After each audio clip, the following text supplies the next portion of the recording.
Patuloy ng sinasagawang psychological first aid sa mga biktima kagaya ng mga mag-aaral, guro at iba pang apektado sa nangyaring pamamaril ng dalawang minor de edad na sospeka sa paaralan ng San Jose National High School sa lungsod ng Tacloban.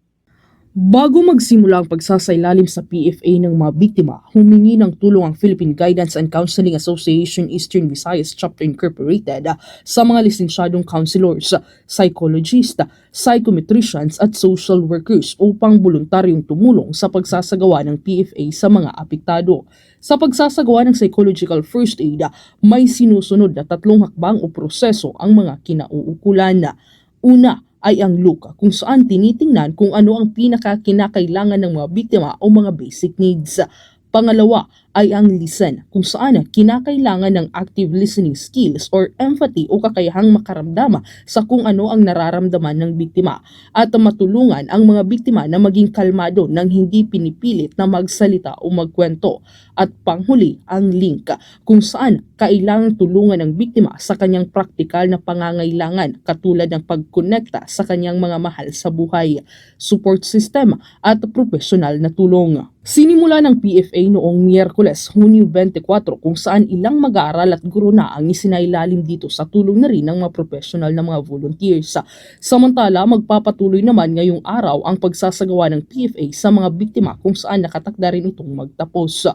Matatanda ang nagkaroon ng insidente ng pamamaril banda alas 9:20 ng umaga sa San Jose National High School noong Hunyo 22 kung saan 3 biktima ang naitalang patay at 20 naman ang sugatan. Ang mga sospek, minor de edad na nag-iedad 14 at 15. Sa PFA na side, sumusunod yan ng 3 principle. Okay. Yung look, listen, and link. Look, tinitingnan kung ano yung mga pangangailangan, yung basic needs, yung unang-unang pangangailangan.